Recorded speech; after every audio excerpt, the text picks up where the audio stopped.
Hello, welcome to No Drop.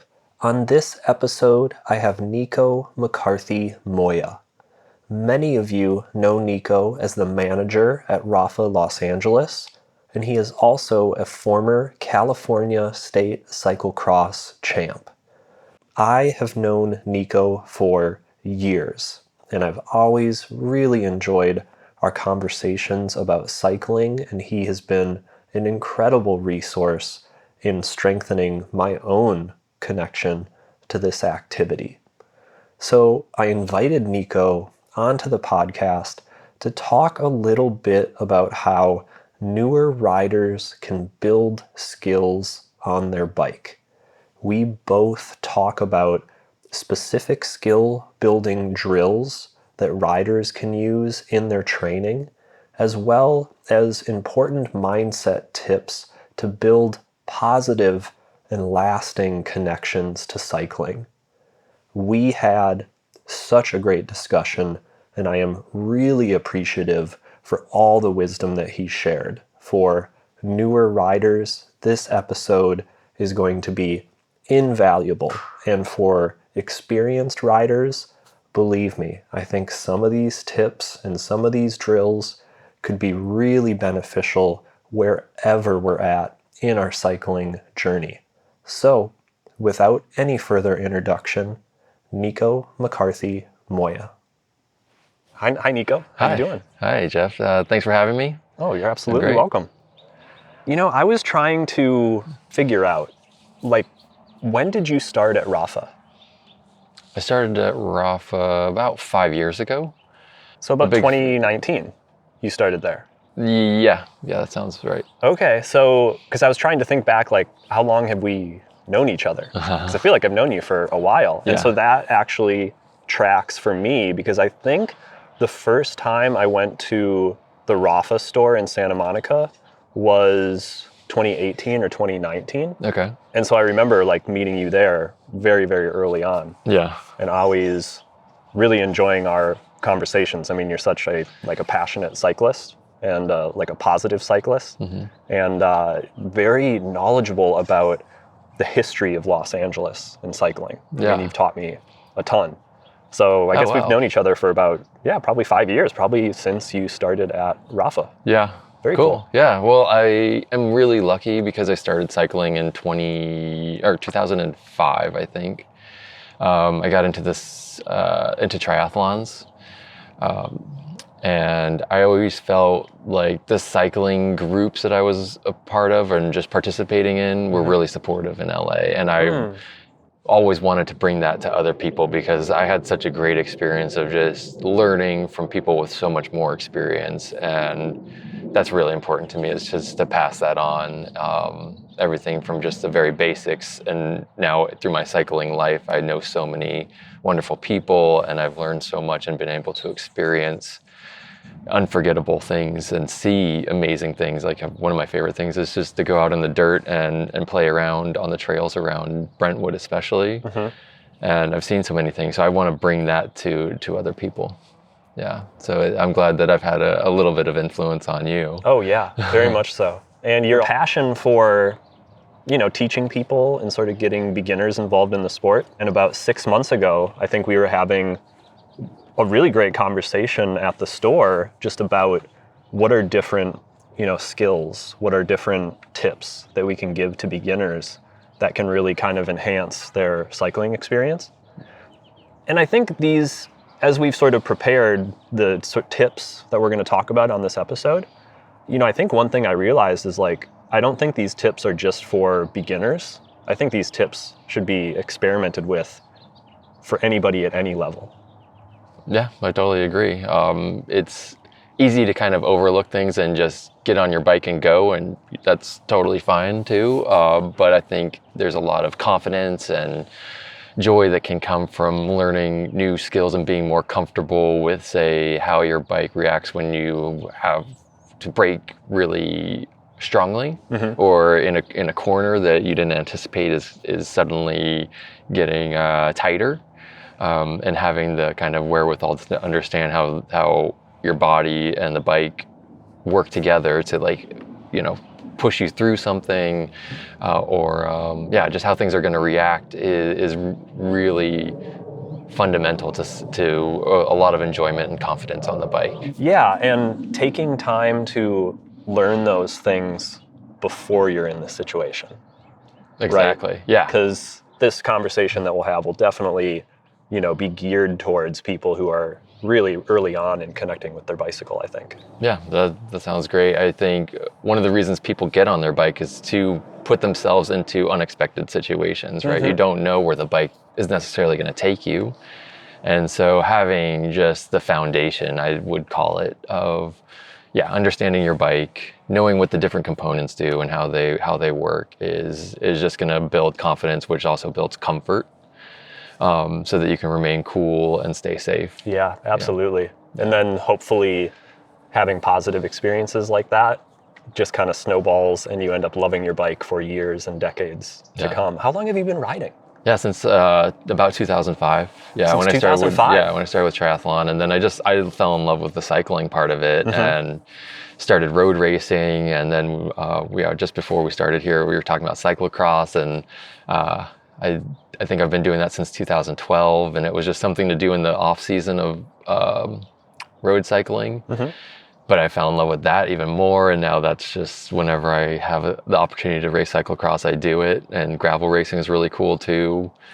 So yeah, and my cycling life has progressed in many different ways, in ways that I never even would have thought 20 years ago, and that's one of the joys of it. And I've had the awesome experience of also coaching kids mountain biking, or just working one-on-one with new cyclists to kind of get their skills up. So this is something that's like really important to me. Oh, that's amazing. Yeah. Yeah, you're really involved in that process of getting people connected. Definitely. And been very successful with, you're in your 20th year of cycling. Yeah. That's really impressive. I'm in my 7th or 8th year, and I think I just sort of consider myself now not a beginner for the first time. Oh, wow. Kind of at where I'm at.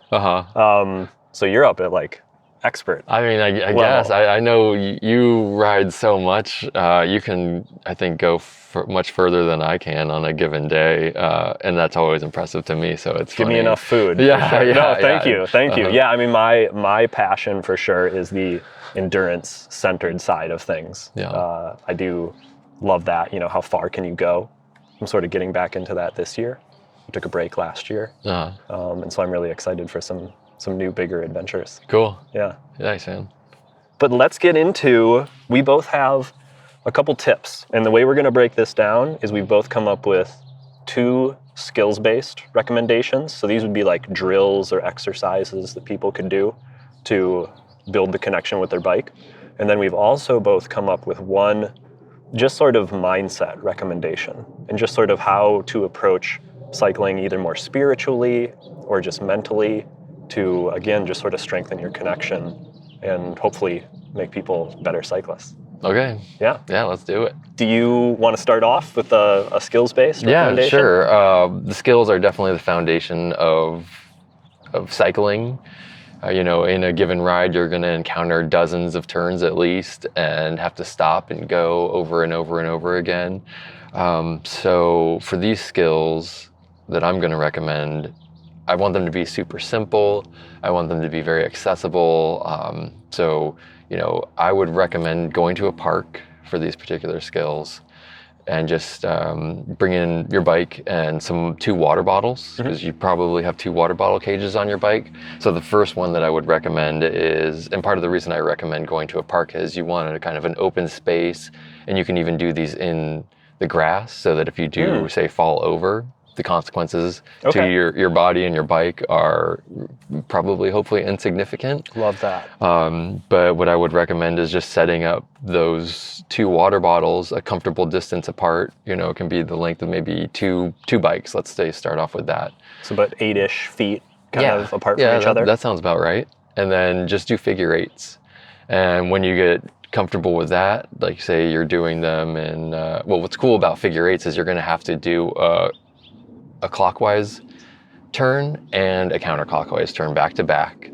And so even though you might experience dozens and dozens of turns over the course of a ride, you might not be thinking about them so well. So doing figure eights gives you the opportunity to really be thoughtful about how you're turning and where the bike is going. Say you start your turn out wide, get close to the water bottle as you apex the turn, and then go back out wide and see how that connects with the next turn. And then you can do, in 5 minutes, you can do the same amount of turns that you would do on a normal ride. Yeah. And so it's really like exponential way to kind of get that muscle memory in a really, really fast pace. So that's why I really recommend that. And you can even bring the water bottles in closer as you get more comfortable to add a little bit more of a challenge. Because the tighter you make that figure eight, the harder it's going to be. Yeah, right? yeah, theoretically, yeah. Because then you're very much just sort of going from aggressive turn to aggressive turn. There's no straight line to sort of regain your balance. Exactly.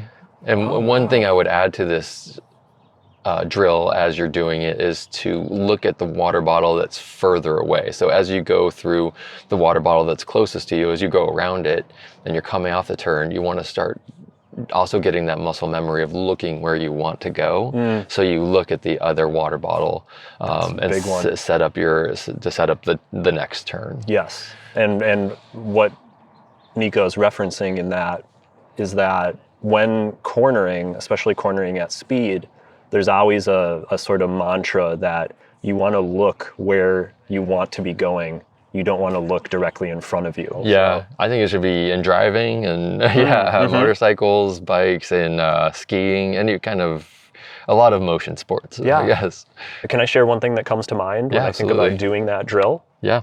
How should you be thinking about your pedal placement as you're going through those figure eights? Oh, great question.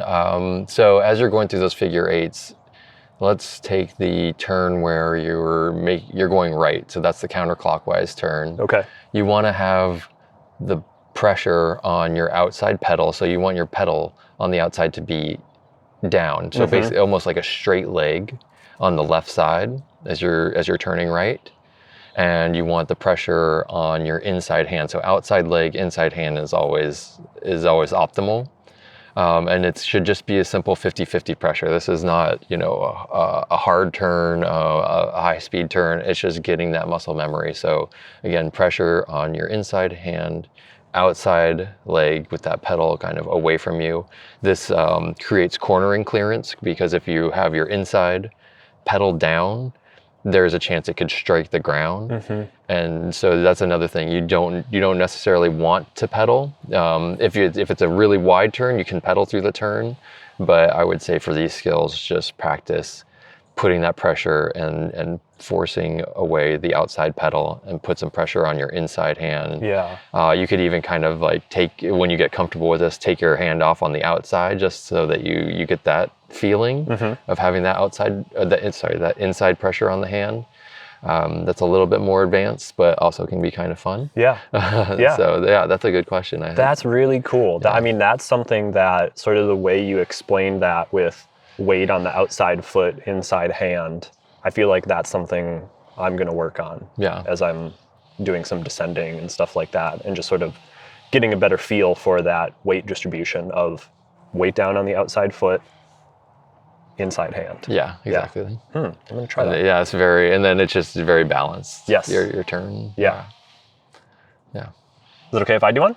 Yeah, absolutely. Why don't you, so Jeff, what do you recommend as a skills drill? So my first thing to practice is, I'm a big believer in communication on the bike, and that communication creates a safer environment for everybody, the rider and all the riders around you. So what I would encourage people to try is riding with one hand on your handlebars. So a perfect scenario for this would be find a flat stretch of road. It could be a bike path, if you're in Los Angeles, that could be the LA River bike path. Just get on there, and as you're riding, it could be on the hoods, you could be on the flats, whatever, but just try taking one hand off and see where your muscles engage in your core when you do that, how the muscles engage differently in your shoulder through your triceps of the hand that stays planted on the bars. The reason I would practice that is that now you have a hand to communicate. You can point at things in the road for people. You can hold up a hand behind your back saying, I'm slowing down, I'm stopping. So now you're communicating with everybody. And I think another positive thing about practicing riding with one hand is that now you have a way to get into your pockets. And so that's the ability to eat. Just practicing that, I do think that this is a challenging skill. I think there is skill behind being able to have one hand off the bars. But just for beginners, take off a hand, keep pedaling, try to keep your speed up. You don't have to be going super fast, maybe 13, 15 miles per hour, enough momentum to sort of keep the centripetal force, keeping the bike upright. Yeah. But not so fast that you can't react to anything going on. For sure. So that was my first skill. I like that skill too, because what you said in the beginning, which was see how your muscles engage. And I think that's one thing whenever I'm kind of coaching a new cyclist, I'll tell them, like, be confident on your bike, like, have engage your core, sit upright, like, this is your machine, be confident with it, because even sometimes you have to fake it till you make it a little bit, right? So just, even though you might be beginning, like, just have practice being aware of your body, 100%. Right? And so how does it feel? And just be confident that you're in control. Even if you have to say that to yourself a couple of times, like, you're in control of your machine. Don't let your machine get away from you. And just remember, you're choosing to do this, and it's fun, and it can take you amazing places. So do it with confidence. Yeah, and that confidence equating to not only mental confidence, but being, confident about what you're doing, but also there is just sort of in weightlifting, we call it like ready position. Okay. Where you're like ready to take the weight. And you don't just do that with your muscles unflexed. You do that with the intention that you're about to, move something heavy. Yeah. And so there is a certain amount of like pre-engagement that goes on in the body. And that's across all activities. So with cycling, like you were saying, have that core sort of activated at all times and sort of see how that changes as you take a hand off the bars. I also think that learning and practicing how to ride with one hand is a precursor to if you want to ride with no hands at certain times. Yeah. That's a skill that you don't need to use often, but every once in a while it can come in handy. Yeah. Yeah, no hand cycling is very fun, and especially it's so actually challenging. Yeah, although once you get it, it's like, oh yeah, it just clicks. I know, it's like somehow the bike just keeps itself upright. Yeah. But to learn it I remember trying to learn that, and it's so challenging, or trying to teach people how to do it. Yeah. And now I would just add to this drill, if you're I would recommend not doing it in a group, don't do this in a group.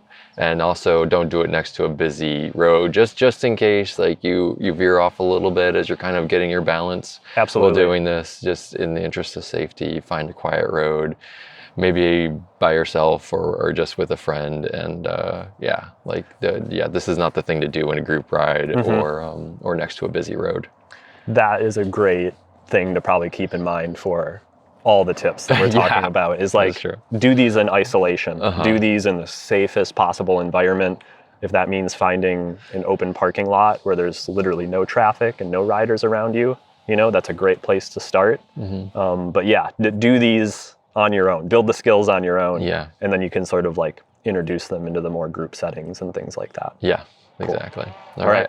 Now number 2. Okay, so for my second kind of skills drill that I would recommend is coming to a full stop, like full emergency stop, practicing that. So it's not something that people hopefully will ever have to use, but it is just it's great to know how your bike is going to react and how you're going to react when there's an emergency and you need to come to a full stop. So what I recommend, especially for the beginning of this, so you don't destroy your tires or crash onto a hard surface, is again to do this at the park.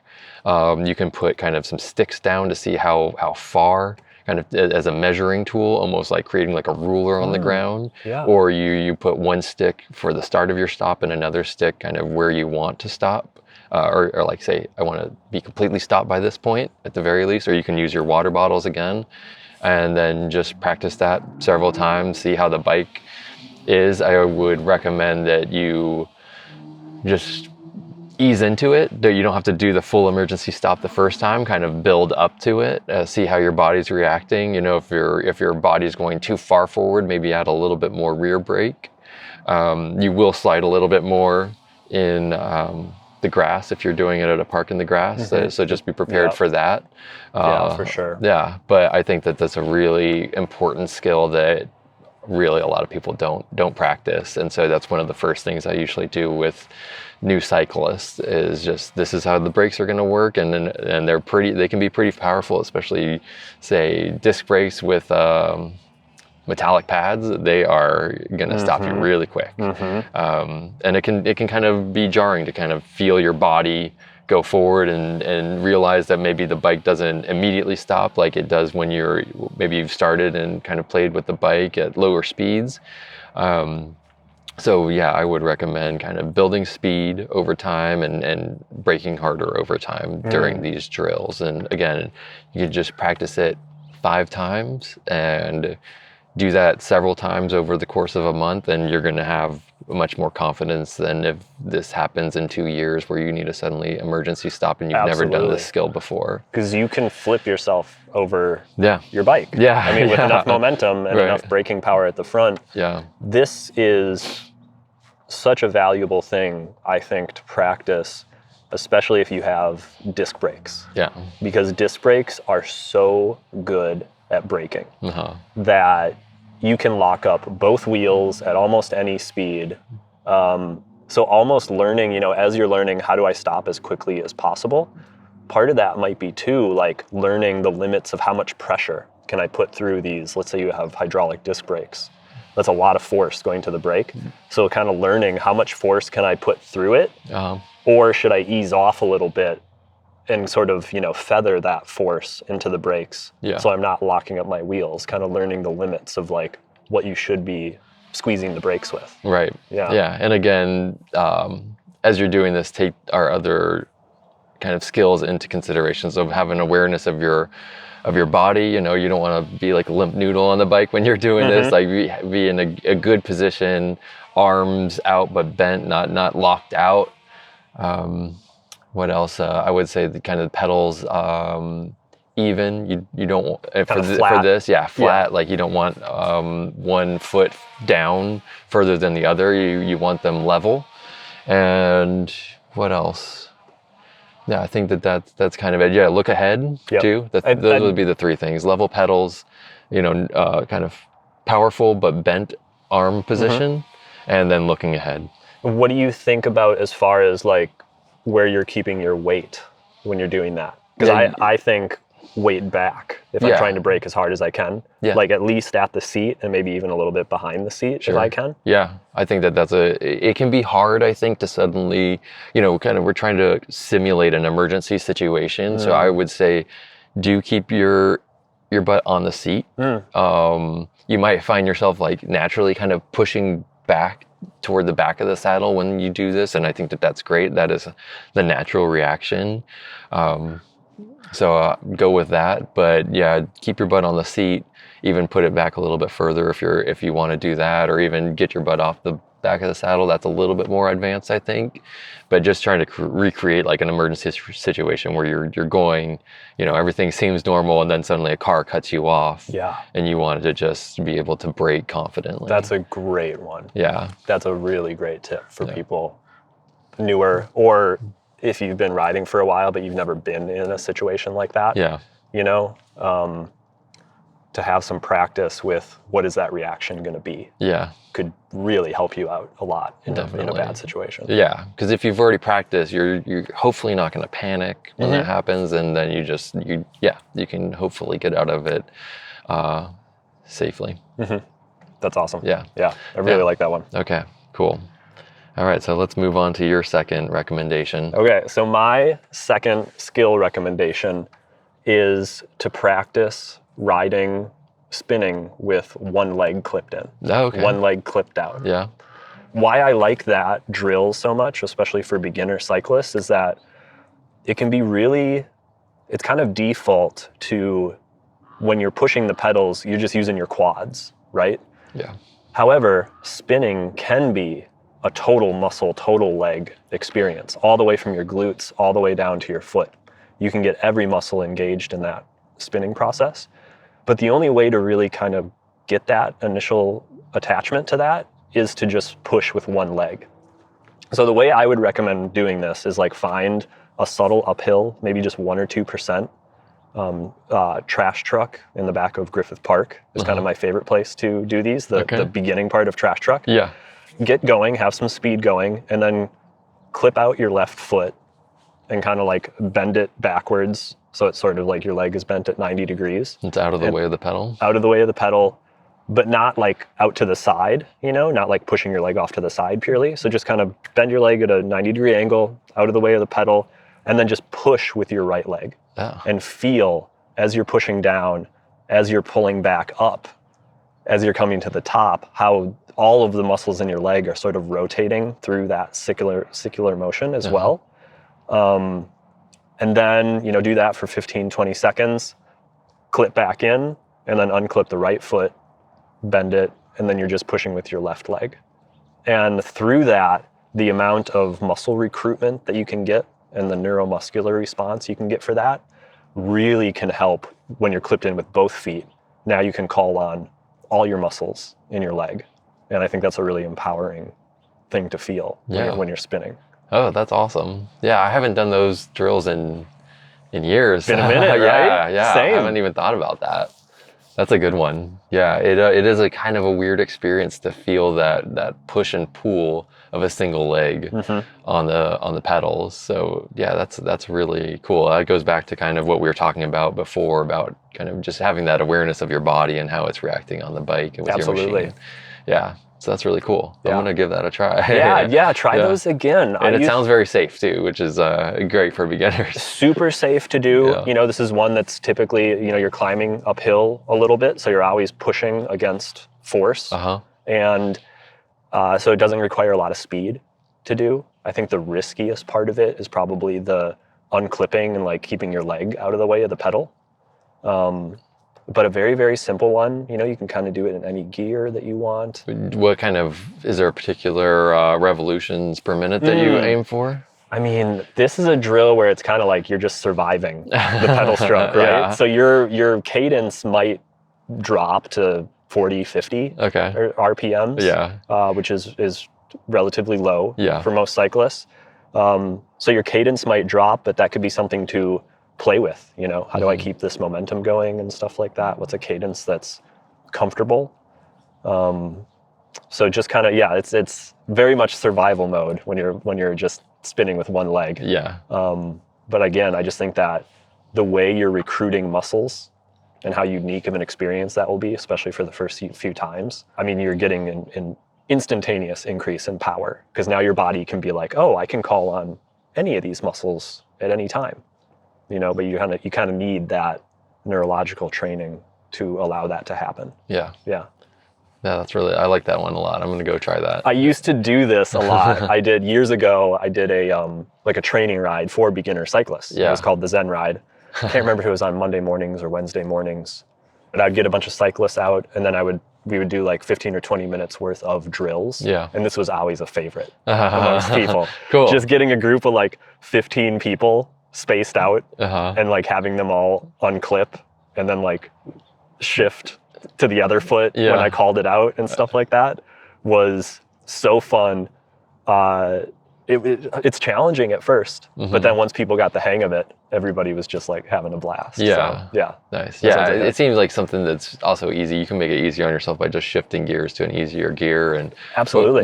How much time would you spend doing this? I would do, honestly, just like to start 15 to 20 seconds each leg is probably pretty good. Okay. And then maybe doing like, three sets. So like 3 times on each side with a break in between. Okay.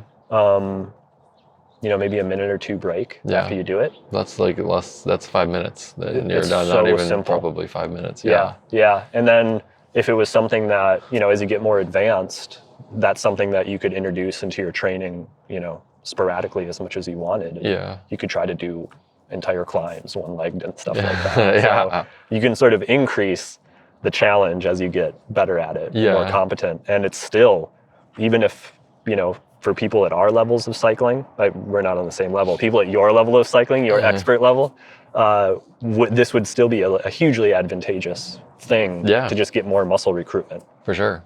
Yeah, we're always looking for a little edge. So yeah, this is really good. Yeah. Cool. Now we're moving into the mindset, the spiritual connection to the bike, which I think to be able to think about your activity in the right way and approach it in the right way where it's rewarding, I think has a lot of value for people as well.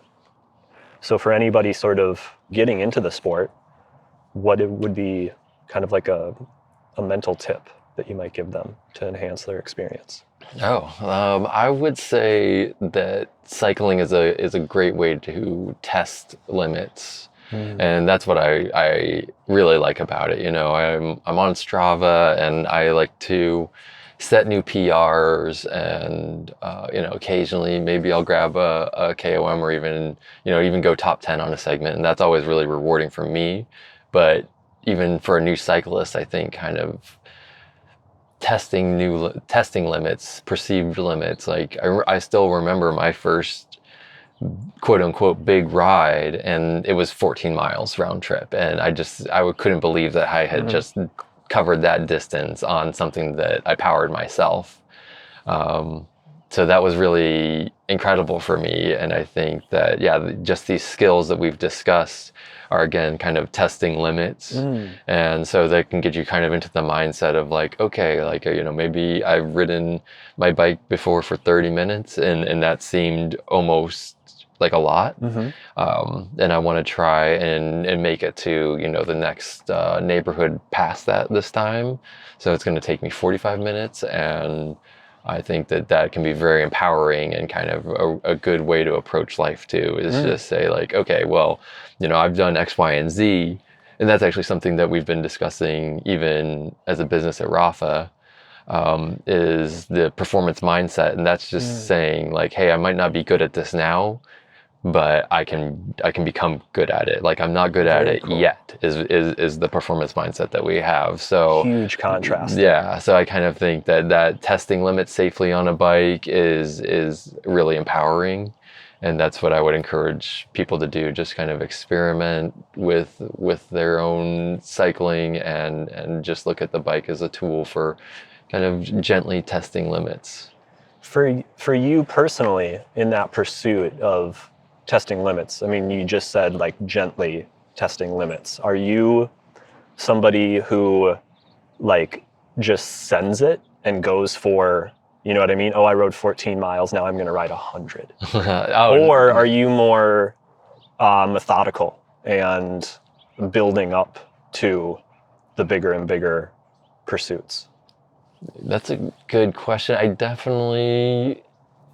The limits have definitely changed during my cycling career.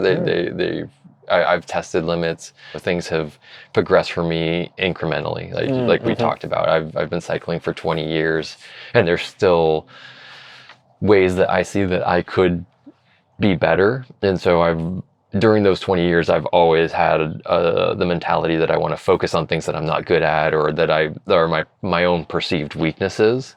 And so I work on them. Like sprinting is also not my forte. I love climbing and descending, but I do spend time working on my sprint so that it translates to other parts of the bike. And again, I think with what I'm saying about kind of safely testing limits is a similar thing. It's just it was a perceived limit that I couldn't sprint any faster, and I've worked on it and found a way to do it in a really methodical way, just trying again and again and again, and talking to other people about it. Cycling is a big community, and a lot of my early progression was because people just pointed things out to me and were like, hey, you could just give this a try, or just trying to hold other people's wheel, that were faster than me early on. That was really formative for me. And I think that has kind of contributed to this mentality of just testing limits, and just working on things that you want to work on. Yeah. Yeah. Yeah. For me personally, I'm much more of the like slow, incremental, same, very similar as you. Yeah. It's worked out well for me, and so I encourage people to just give that a definitely. try. Just give different things a try. That's what's nice, and also what I mean by it. Safe way to test your limits. Like, yeah, just pursue the things in cycling that you want to do. Like, if you want to go do group rides, go do a bunch of them. Like, try. Don't just settle for one if there's more than one in your area. Like, go try different ones, because they will each have something to offer you. Absolutely. So yeah, just get out there, get on the bike, try some drills first, and get a little confident, and then go do some group rides. Is a great way to kind of boost your cycling experience. Absolutely. Yeah. Yeah. I really like that. And it's very similar to the mindset tip that I was going to give. Okay. Yeah. Let's hear it. So my mindset tip is like, think slow. Okay. You know, cycling, there's so much speed. Fast is glorified. You know, oh, the best cyclists are the fast cyclists. And there's a whole other side to this thing. And I think that to think slow, practice riding slow, you know, slow down, take your recovery very seriously. For me, especially as a beginner, being able to be comfortable just being slow was a lot of freedom came with that. And that's something that I would like to elevate as a positive mindset in cycling and glorify. Okay. That like sometimes being slow, thinking slow, taking things slowly, being incremental with the progress that you want to make. I think that works really, really well. So my whole thing was, all I wrote down was think slow, go slow, train slow, recover slow, descend slow. So much easier to learn this thing when you just slow down and try to like take all the input. The minute we start adding speed to it, pure speed, your danger is increasing exponentially, especially as a beginner. So yeah, be slow. So I call myself a turtle all the time, and I love that because I really do think that there is so much value. My ability to slow things down, not just pursue being fast all the time, in the big picture has made me a faster cyclist. Oh, wow. Sure. That's awesome. Yeah. Yeah, I think that's really important in cycling, where people so often get into it and want to compare themselves to other people. I see it all the time. And, you know, I mentioned my own desire to get PRs and things, and that's my thing. But I also recognize the value of just doing it for your own reasons and not comparing. I don't compare myself necessarily to other people. Like a PR is a personal record. So like I kind of am comparing individual pursuit. Yeah, and that's very satisfying to me. But I really caution new cyclists about comparing themselves to anybody else, because everybody else has their own, you know, athletic history, their own desires, their own, strengths and weaknesses. So I think just kind of figuring out like, okay, what am I best at? What do I want to work on in this sport is so important. And going slow can definitely have huge benefits. You know, even racers, they take time in the off season to ride slow and to just get their bearings and enjoy what they're doing. 100%. Yeah, do some fun rides. Every ride doesn't have to be a workout. Yes. So that's really important. Just slow it down. Exactly. It's not all about being fast. Yeah, exactly. It's so true. And so freeing. It's good to be reminded of that, like even right now for myself, just like it's okay. And yeah, I've been enjoying this January where I'm like slowing things down. I was really hoping to race cyclocross this December, and it didn't happen. And I was fully prepared, just training like I was going to race in November and December, and it didn't happen for a variety of reasons. But yeah, now I get to enjoy just kind of chilling. Like even I rode to meet up with you today, and it was nice. It was lovely. relaxed, yeah, and just going through the city, going through Beverly Hills, and climbing these hills around here. It was really. I just got to take it all in. Yeah. You know, so that was nice. Yeah. Do you have any parting thoughts or things you wanted to touch on? You know, one thing that I'm left with thinking about now that we've sort of, talked about some of our training tips. Mine were one-handed exercises and also one-leg drills. I'm all about just like eliminating an appendage on the bike, I guess. Yeah. My training recommendations. Can I do one hand and one leg at the same time? Dude, okay, that's maybe not for beginners, but once you're intermediate, you can definitely give that a shot. And then yours were, do you just want to quickly go over yours? I would recommend doing figure eights in a park, and again, also full stops probably in a park. And you can just use your water bottles as measuring tools for the figure eight, kind of separate them and do the figure eight with those water bottles, and then use the water bottles again as kind of your stop, your beginning breaking point, and then where you want to stop. And yeah, just play with that. Bring the water bottles closer if you want to do a shorter stop, and work on that in a progressive way. And you said play with that, and that was kind of the thing that I'm left with thinking about and hearing all these things and thinking about the mindset stuff is like, seems like we're both keeping it very playful. Yeah, definitely. In our connection to bikes. Uh-huh. And I think if there is one thing additionally, sort of, as a subtext to all this that I'm sort of feeling and getting, is just like being able to approach it from a place of playfulness is really valuable. Oh yeah, absolutely. Yeah. I'm constantly reminded of that. I have 2 kids, and we recently went to the Inglewood pump track. Okay. And I don't have a dirt jump bike, which would be kind of more quote unquote appropriate for that. Mm-hmm. So I just took my cyclocross bike, and it was so fun. And it felt a little goofy at first because I'm on a bigger bike than pretty much everybody else that's out there, just because of the wheel size and whatnot. But I had fun with it, and my son, he has his bike and he is having the best time. So, and that's what I mentioned before too, with going to do a gravel race with a bike that's kind of what we call underbiked. Mm-hmm. Just because it's just kind of fun to see these are the bikes that people would have ridden 15 years ago, 20 years ago on the same course, maybe. With no issues. Yeah, no issues. They could do it. Now everybody's got the 40 mil tires with disc brakes and everything, and I was out there just on rim brakes and smaller tires, and I had a great time. Like, yeah, it was challenging, sure, and I got passed by a lot of people on the descents, and on some of the other more technical parts, but it was fine, and I did the best that I could given what I had, and I had a great time. Keeping it super playful. Yeah, exactly. Yeah. Just keeping it playful. I like to jump over things on my bike sometimes, just because I can. Mm-hmm. So yeah, find that playfulness in it. Play around with it. Yeah. And even in these things, when I'm slowing it down and stuff like that, that's very playful. Right. So just like, kind of the undertones of everything is just like, riding bikes is so fun. It is so fun. Just like play around with it. Yeah. Exactly. That's what's kept me coming back. Oh, dude, that's awesome. Yeah. Well, Nico, I'm so happy that you were down to do this. Thank you so much for your time and for your wisdom. Like I said, you are such an amazing resource for everything cycling for me.